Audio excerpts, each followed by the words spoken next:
सरकार हमारा अच्छा काम कर रही है। अजित योगीनाथ जी बहुत बढ़िया काम कर रहे हैं। वो कह रहे हैं वोट चोरी हो रहा है, गलत तरीके से ये जीत के सब। ये हिंदू मुस्लिम का सपक लोग है, ये इनका बंडा है जी। ये झूठ लोग बोलते हैं। कोई आदमी कह दे कि लगने मुस्लिम नहीं भाजपा, मुस्लिम भाजपा के जान माल सब चीज लगाने के नाम पे तैयार है। खान पान पे रोक तो किसी की लग नहीं सकती। ये तो अपनी राजनीति कर रहे हैं। लोग को ऐसा लग रहा है कि हमारे से कहीं मुस्लिम वोट न खिसक जाए। पसमानदा मुसलमान क्यों पीछे? पसमानदा समाज को ये हमेशा नीचे समझते हैं कि भाई ये गरीब गुरबा छोटे मोटे लोग हैं, कुछ बचा तो दे देंगे, वरना तो हम कर ही रहे हैं। वक्फ बोर्ड की काफी जमीनें वो लिए बैठे हैं, वो छोड़ देना। वो जो गरीबों का हक लिए बैठे हैं। अपने दिल से जुड़ा, मैं मुस्लिम हूँ। अब कोई कहने लगे जी मैं बीजेपी को वोट नहीं देता, मैं बीजेपी को खुलकर वोट देता हूँ। नमस्कार, पॉलिटिकल अड्डा में आप सभी का बहुत बहुत स्वागत है। मैं हूँ आपके साथ नेहा राय। देश में मुसलमानों के हित की बात हो रही है आजकल, लेकिन कुछ लोगों का मानना है कि बीजेपी जो काम करती है मुसलमानों के हक में नहीं करती है। विपक्ष लगातार इसका आरोप लगाता है, लेकिन इसी बीच देखने मिलता है कि पसमानदा समाज लगातार बीजेपी का सपोर्ट कर रहा है और बीजेपी पसमानदा मुसलमानों के लिए उनके हक में आवाज़ उठाने लगी है। बीजेपी भी जब वक्फ की बात आई थी तो बीजेपी का कहना था कि पसमानदा समाज के लिए जो वक्फ बना था उनको इसका फ़ायदा ही नहीं हुआ। तब से ये मुद्दा कहीं ना कहीं चर्चा में आ गया है और अभी पसमानदा मुसलमानों का यहाँ पे सम्मेलन था जो अपने हक की लड़ाई लड़ रहे हैं। क्या नाम हुआ? मेरा इरफान खान है सर, उत्तर प्रदेश से आए हैं, यूपी से, बागपत जिले से। क्या कहना चाहेंगे? कहना है सर, जो अखिलेश यादव जी ने, राहुल गांधी जी ने प्रदर्शन करा है, चुनाव आयोग ने जो गाइडलाइन कर दी है, ये अपने तरीके से हैं, वे अधिकारी हैं जी। सरकार हमारा अच्छा काम कर रही है। अजित योगीनाथ जी बहुत बढ़िया काम कर रहे हैं। वो कह रहे हैं वोट चोरी हो रहा है, गलत तरीके से ये जीत के सब। ये हिंदू मुस्लिम का सपक लोग है, ये इनका बंडा है जी। ये झूठ लोग बोलते हैं। जैसो आजम खान हैं, जेल में हैं वे हमारे सर। जैसो अखिलेश ये मुसलमानों की बात करते हैं सर। ये अखिलेश यादव ने आजम खान को क्यों नहीं छुड़ा, मुझे नहीं बताओ। जो ये मुसलमान की बात करें, मुसलमानों का उत्तर प्रदेश में सबसे ज़्यादा लीडर आजम खान सर थे, हैं जी। आज वे जेल में हैं, वे सही हैं जेल में। हमारे बाबा अजित योगीनाथ को ये बोलने भी नहीं देते विधानसभा में, संसद में। जैसे हिंदू भाई हैं, वो देश हमारा आज़ाद है, संविधान से चलता है सर, तो हर रैली निकाल सकता है। जैसे वहाँ से आई, दिल्ली में आई, हमें कोई रोक नहीं मिली, प्यार मिला बहुत। तो वैसे ही तो चुनाव आयोग के लिए अगर वो मार्च निकालना चाहता है, विपक्ष मार्च निकालना चाहता है, तो क्यों नहीं निकाल सकता? क्यों विपक्ष के नेताओं को डिटेन किया जाता है? हमारी सरकार मना नहीं करती जी। ये गुंडागिर्दी करते हैं, ये माहौल को बिगाड़ना चाहते हैं सर। ये माहौल बिगाड़ना चाहते हैं मैडम जी। ये हमारे भाई हैं, जिला अध्यक्ष है पसमानदा से। क्या नाम है? मेरा नाम मोहम्मद नदीम है, जिला अध्यक्ष में बागपत से हूँ। हमारी सरकार जो चल रही है बहुत अच्छी चल रही है और हमारी सरकार जाने वाली नहीं है। अगर कोई से पुछाने वाला भी है, लेकिन उससे पुछाने वाला नहीं है कोई हमारी सरकार को। हम पूरे ताकत के साथ अपनी सरकार के साथ खड़े हैं और खड़े रहेंगे जब तक हमारे में ताकत है, जब तक हम अपनी सरकार के साथ खड़े हैं। अगर हमारी जान भी चाहिए, खून भी चाहिए, कुछ भी चाहिए बागपत वालों की, अगर बागपत वालों को कुछ भी चाहिए तो हम सरकार के साथ खड़े हैं। आप पसमानदा के लिए लड़ रहे हैं, लेकिन दूसरी तरफ हम देख रहे हैं कि उत्तर प्रदेश में ही आप लोग उत्तर प्रदेश सरकार की तारीफ कर रहे हैं। उत्तर प्रदेश में ही हम देख रहे हैं कि वहाँ पे फतेहपुरा में अभी फिर से एक जिस तरीके से मंदिर मस्जिद विवाद सामने आया है, तो अब बाकी मुस्लिम समाज कह रहा है कि ये हर जगह पे जहाँ भी मस्जिद है वहाँ पे खुदाई कर रहे हैं, मंदिर निकालने की कोशिश कर रहे हैं, तो ये तो गलत है ना। तो वहाँ पे हिंदू मुस्लिम की लड़ाई अलग चल रही है। ऐसा कुछ नहीं है मैडम, ऐसा कुछ नहीं है। सब कागज है उनका आधार पर होगा। जो भी होगा, जो कागज में है, जो बनाया हुआ है, संस्कृति है। कभी भी विवाद करने वाले विवाद तो करते रहेंगे सर। विवाद करने वाले को भी, मैं तो जब से दुनिया बनी है, जब से जो है आज तक ये चलते रहेगा विवाद। तो ये विवादी मुद्दा है, ऐसा बात तो ये कुछ नहीं है। ऐसा हिंदू मुस्लिम सब एक ही खून है, कोई दिक्कत नहीं, सब भाई भाई हैं यहाँ। कोई आज तक का ऐसा नहीं है। हमारी भाजपा सरकार ने कभी आज तक का कोई दंगा, कोई ऐसा कोई भ्रष्टाचार, कोई कुछ नहीं करा। मैं वादा करके कहता हूँ, मैं अपनी भाजपा सरकार से कोई भी किसी बात की कोई दिक्कत नहीं है।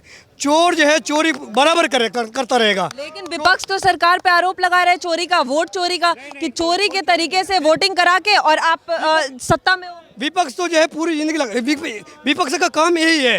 विपक्ष तो यही चाहता है कि वोट का मसला है सब, लेकिन हमारी जो भाजपा सरकार वो एक नंबर की है।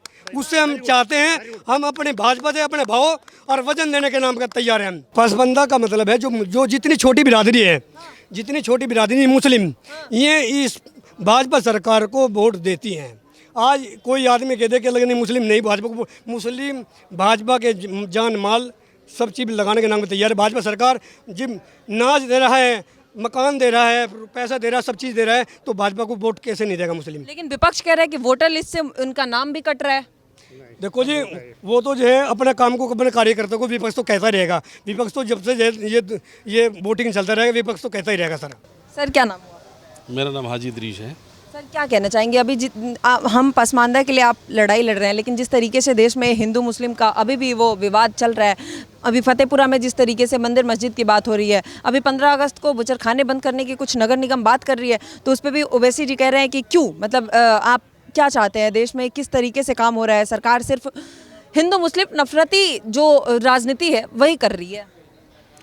देखिए, जो बूचड़खाने की बात बंद करने की कर रहे हैं, वो तो आप ये देख लो कि कोर्ट ने भी इसका ऑर्डर किया था पहले कि भाई किसी के खान पान पे हम रोक नहीं लगा सकते। ये तो आपने ऑर्डर कोर्ट के सुने होंगे। तो ये खान पान पे रोक तो किसी के लग नहीं सकती। ये तो अपनी राजनीति कर रहे हैं लोग इस चीज़ की कि भाई ये बंद कर देंगे, वो बंद कर देंगे। रही तोड़ फोड़ की बात, जैसे फतेहपुरी में आप बता रहे हो, अभी जो है मैंने भी देखा उसका, एक वीडियो देखा उसका, तो वहाँ पे भी अब ये जो है कुछ लोग हैं, चंद लोग जो देश में जो है शांति नहीं चाहते, ये नफरत की जो है राजनीति करना चाहते हैं।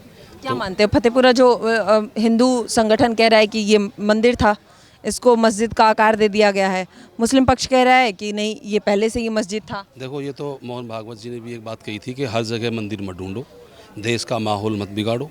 ये उन्होंने एक संदेश दिया था। आपने सरकार मतलब देश का माहौल बिगाड़ रही है? नहीं, जो ये लोग ये कर रहे हैं, सरकार नहीं बिगाड़ रही। जो लोग जो कर रहे हैं, जाके जगह जगह मंदिर बताते हैं, तो ये तो मोहन भागवत जी ने खुद अपने बयानों में कहा है कि हर उसको मस्जिद को मंदिर मत बताओ।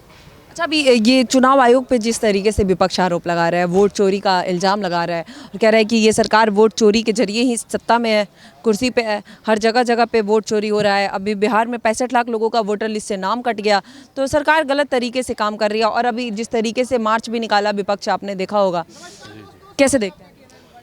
नहीं, मैं उसको ऐसे देखता हूँ जैसे कोर्ट ने अब क्या कहा है। देखिए, कोर्ट ने कहा कि ये राहुल गांधी जो है ये तो हिंदुस्तानी नहीं है, तो हिंदुस्तानी मना कर दिया कोर्ट ने, कि कोर्ट के बयान आए ना कुछ। कोर्ट ने क्या कहा इस बारे में? वो झूठ बोल रहे हैं। ये सब चीज़ को लेकर के झूठ बोल रहे हो, राहुल गांधी झूठ बोल रहे हैं। वो कह रहे हैं हम संविधान बचाने रहे हैं, संविधान बचाने की लड़ाई लड़ रहे हैं। ये सब राजनीति है मैडम, ये जो वोटों की राजनीति है। मुस्लिम जो पसमानदा मुसलमान है देश के अंदर 85% है, और जो मोदी जी ने इनकी बात उठाई है पसमानदा को, इन्हें इंसाफ देने की बात जो उठाई है, तो वो उनको ऐसा लग रहा है कि हमारे से कहीं मुस्लिम वोट न खिसक जाए। मुस्लिम वोट उधर कांग्रेस को लग रहा है। हाँ, विपक्ष को लग रहा है, राहुल गांधी को लग रहा है, सोनिया गांधी को लग रहा है, जो कांग्रेस पार्टी है उनको पूरी को लग रहा है, अखिलेश को लग रहा है। अच्छा, वैसे जी लगातार जो जिस तरीके से कहते हैं कि हम मुसलमानों के लिए खड़े हैं, मुसलमानों के हित में बात करते हैं, मुसलमानों को देश से निकालने की काम कर रही है सरकार, तो उसको हम बचा रहे हैं। हमेशा कहते हैं मुस्लिम भाई बहनों जागो, आपका देश से निकाला जाएगा, लेकिन कभी लगता है पसमानदा मुसलमानों के लिए, आपके लिए बात नहीं की है? आप लोग क्यों पीछे रह गए? क्यों आपको आज फिर से अपने हक की लड़ाई लड़नी पड़ रही है? देखिए, ओवैसी जो है वो मुसलमानों की बात नहीं करते, वो तो मुसलमानों की जहाँ पे कर कोई 2 आदमी लड़ रहे हैं, तीसरे पार्टी को और खड़ा कर देते हैं ताकि और जो है ना बीजेपी जीत जाए, तो वो तो जिताने का काम करते हैं। हाँ, और क्या, वो तो जो विपक्ष कहता है बीटी में बीजेपी का वही लग रही है, वही है। नहीं, आपके लिए कितना लड़े हैं? वो जो मुसलमानों के लिए लड़ने की बात कहते हैं, उनके हक में बात करते हैं, फिर पसमानदा मुसलमान क्यों पीछे है? देखिए, अब देखो, पसमानदा अब आ रहे हैं आगे, जो है मोदी जी ने पसमानदा की आवाज़ उठाई है, उसको आगे लाने की बात करी है, उनका हक देने की बात करी है। ओवैसी जी किया है कभी? नहीं, ओवैसी जी ने कहा किया। ओवैसी जी ने तो वक्फ बोर्ड की पता नहीं कितनी ज़मीन दाब रखी है, मैंने जंतर मंतर पे खुल के बोला उनके खिलाफ। वो वक्फ बोर्ड की काफ़ी ज़मीनें वो लिए बैठे हैं, वो छोड़ देना, वो जो गरीबों का हक लिए बैठे हैं, वो यतीमों का जो हक लिए बैठे हैं, किसी गरीब की किसी का कुछ उन्होंने किया है? कोई जो है। मुसलमान किससे खतरे में है? ओवैसी जी कहते हैं कि बीजेपी से खतरे में है मुसलमान, आप कह रहे हैं कि वो पसमानदा मुसलमानों का हक लेके बैठे हैं, तो आखिर ये जो मुसलमान खतरे में है किससे? मुसलमान किसी से भी खतरे में नहीं है। बात सुनो मेरी पहले। मोदी जी जो है हम पसमानदा है, और देश में पसमानदा जो है 85% है, और मोदी जी हमारे साथ है, और हम मोदी जी के साथ है, तो हम खतरे में कहाँ से आ जाएंगे? अच्छा, मोदी जी आपके साथ है? हाँ, मोदी जी हमारी आवाज़ उठा रहे हैं, तो मोदी जी साथ है ना हमारे। मोदी जी, ओवैसी जी नहीं है साथ? नहीं, ओवैसी जी साथ हम नहीं मानते उनको, ओवैसी जी हमारे साथ है। हम मानते नहीं ना मैडम उनको कि वो हमारे साथ है। हमारे मुस्लिम भाइयों, आप बचो, आप संभल के चलो, ये लोग देश से आपको निकालने का करते हैं। साथ कहाँ रह गए? साथ कहाँ रह गए? वो वोट काटने का काम करते हैं उल्टा, जो है ना, जो अगर कोई वहाँ जीतने का काम कर रहा हो मुसलमान, तो उसे हरा देते हैं वो, तो वो कहाँ साथ रह गए? वो मुसलमानों को हराने का काम करते हैं। और क्या। अच्छा, अभी इलेक्शन हुए थे विधानसभा में, तो जो है वो हमारी मुस्तफाबाद वाली सीट उन्होंने हरवाई है, वो ताहिर हुसैन को खड़ा करके। अपना बंदा जो है अपना बंदा वोट काटने का काम करते हैं जी। मैं क्या कहना चाहेंगे, कैसे मतलब देश में जो हिंदू मुस्लिम एक तरफ चल ही रहा है, कहीं मंदिर मस्जिद की लड़ाई है, अभी पसमानदा अपनी लड़ाई लड़ रहे हैं। ये सब राजनीति है मैडम। ये जो विपक्ष है, विपक्ष राजनीति करता है, उसको कुछ और तो मिल नहीं रहा है। वो कभी कुछ उठा के लाता है, कभी कुछ उठा के लाता है। मोदी जी पे उंगली चला रहा है। 11 साल में मोदी जी ने वो काम किए जो देश में 70 सालों में काम नहीं हुए, वो 11 साल में काम किए हैं। पसमानदा की आवाज़, सबसे पहली बात तो मैं बताना चाहता हूँ कि पसमानदा की आवाज़ मोदी जी ने उठाई है, पसमानदा को बल दिया है। यानी पसमानदा तो पड़ा था, ये तो लोगों ने इनको तो वोट बैंक के लिए यूज करा था। आज पसमानदा उठ रहा है, जाग रहा है, तो विपक्ष को हजम नहीं हो रहा। जैसे अखिलेश यादव जी हैं, उनको दिख रहा है कि मेरा तो वोट बैंक खिसक रहा है। राहुल गांधी जी है, उनको दिख रहा है कि मोदी जी के साथ बीजेपी में जा रहा ये है। लोग तो चुनाव आयोग पे आरोप लगा के अलग लड़ाई लड़ रहे हैं। विपक्ष SIR सर्वे का विरोध कर रहे हैं, चुनाव आयोग पे वोट चोरी का आरोप लगा रहे हैं, सरकार को कह रहे हैं कि इसी वोट चोरी की वजह से आप सत्ता में बैठे हो। ये देखिए, इन पे कुछ और बहाना तो है नहीं। वोट चोरी का ही लगाएंगे। जनता मोदी जी के साथ है, बीजेपी गवर्नमेंट के साथ है, और वोट करता है तो जब जीतते हैं। ये तो शुरू से लगाते बोलते हुए आ रहे हैं ना कि जी वोट चोरी, वोट चोरी। वोट चोरी नहीं कोई कर रहा है, अपने दिल से जुड़ा। मैं मुस्लिम हूँ, अब कोई कहने लगे जी मैं बीजेपी को वोट नहीं देता, मैं बीजेपी को खुल कर वोट देता हूँ, तो मेरा मुसलमान बीजेपी को सपोर्ट करता है। बहुत सपोर्ट करता है जी, पसमानदा सपोर्ट कर रहा है। मुसलमान की बात, बीजेपी मुसलमान, हाँ, हमें सपोर्ट कर रही है। हमें तो कोई दिक्कत नहीं है। हम मूल दलित भारतीय मुसलमान हैं, हमें कोई दिक्कत नहीं है हिंदुस्तान में। हम कह ले, हम तो खुल के जी रहे हैं, अपनी बात को रख रहे हैं, आपके सामने भी रख रहे हैं। तो ये सब राजनीति है, गंदी राजनीति कर रहे हैं लोग। तो मैं तो ये कहना चाहता हूँ, ये राजनीति गंदी राजनीति ना करें, देश को चलने दें। बहुत तेज तरीके चल रहा है, मोदी जी बहुत अच्छे डिसीजन लेते हैं और सही समय पे अच्छा काम करते हैं। कई बार ऐसा होता है कि जो विपक्ष होता है वो अपनी राजनीतिक रोटी सेकने के लिए आपस में दंगे कराता है। उससे क्या है कि उन लोगों को बेनिफिट तो मिलता है, लेकिन कई बार क्या इंसानियत का खून होता है। लेकिन अब पसमानदा समाज जाग गया है। पसमानदा समाज भारत के अंदर सबसे ज़्यादा है। भारत के अंदर शेख, सैयद, मुगल, पठान, इनकी जाति, इनकी जनगणना बहुत छोटी है। ये 1-1.5% है। 90% के ये मान के चलिए आपकी पसमानदा समाज है, जैसे कि हम लोग हैं। भारी तादाद में अब हम ग्रेजुएट शिक्षित हो रहे हैं, पॉलिटिक्स में हम इंटरेस्ट रख रहे हैं, मोदी जी की योजनाओं से हम जुड़े हुए हैं, मोदी जी की विचारधारा से हम जुड़े हुए हैं, मोदी जी के हर आदेश को हम फॉलो करते हैं। जब से उन्होंने हमारी पार्लियामेंट में आवाज़ उठाई है कि पसमानदा समाज वो समाज है जो कन्वर्ट हुआ है, जैसे कि शेख सैयद, मुगल, पठान में लोग जा चुके हैं। कुछ उनके छोटे मोटे लोग यहाँ रह चुके हैं, जो जैसे कि वक्फ बोर्ड जैसी संस्थाओं में अपना बड़ा भागीदारी लेकर उसका भोग खा रहे हैं। पसमानदा समाज को ये हमेशा नीचे समझते हैं कि भाई ये गरीब गुरबा छोटे मोटे लोग हैं, कुछ बचा तो दे देंगे, वरना तो हम कर ही रहे हैं। बच्चे विदेश में पढ़ रहे हैं। ये जो डिस्क्रिमिनेशन है ये कौन किया है? मुस्लिम समाज ही किया है पसमानदाओं के साथ? मैडम देखिए, हमारे देश का जो प्रधानमंत्री है मैं उनका बहुत बहुत धन्यवाद करता हूँ, क्योंकि उन्होंने हमारी जो जिस तरह हमें जागरूक किया है।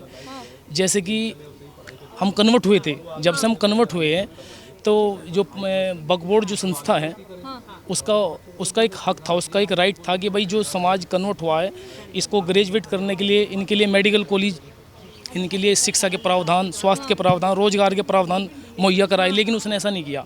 उसने बड़ी बड़ी जो ज़मीनें घेर के उनमें दुकानें बना के करोड़ों की बेच दी। जो पसमानदा समाज है वो आज भी पिछड़ा हुआ है, अशिक्षित है, रोजगार से वंचित है, क्योंकि जब शिक्षित नहीं होंगे तो रोजगार से ऑटोमेटिक वंचित होंगे। तो मोदी जी ने भारी तादाद में हम लोग, क्योंकि हमारा खून इसी देश का है, हम कन्वर्ट हुए लोग हैं और हमें उसी घृणा से देखा जाता है। जो शेख सैयद, मुगल, पठाने में भी हम ये सोचते हैं कि भाई ये लोग अगर ये शिक्षित होंगे, कल ये दहाड़ेंगे, फिर ये वक्फ बोर्ड पे भी हक जताएंगे, इनको इनका हक चाहिएगा। तो उस तरीके से मोदी जी ने जिस तरह हम लोगों के अंदर जागरूकता फैलाई है, मैं उनका बहुत बहुत धन्यवाद करता हूँ। इसी तरीके से, इसी विचारधारा के साथ हम आगे बढ़ रहे हैं। हमें कोई मतलब नहीं है कि प्राइम मिनिस्टर कौन है। जो प्राइम मिनिस्टर फिलहाल मौजूद है उसने जिस तरह हमारी आवाज़ उठाई है, मैं उनका बहुत बहुत धन्यवाद करता हूँ। और हम पूर्ण रूप से मोदी जी के साथ है, पूरा मुस्लिम समाज। ठीक है, बहुत बहुत धन्यवाद।